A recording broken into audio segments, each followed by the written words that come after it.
उसते पाणी डोळ्यांमधले घास भरवते जी ती आई.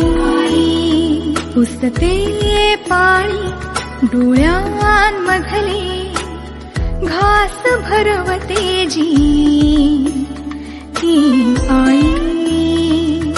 बोल बोबडे शिकवीत सारे, बोल बोबडे शिकवीत सारे, जग दाखवते ती आई.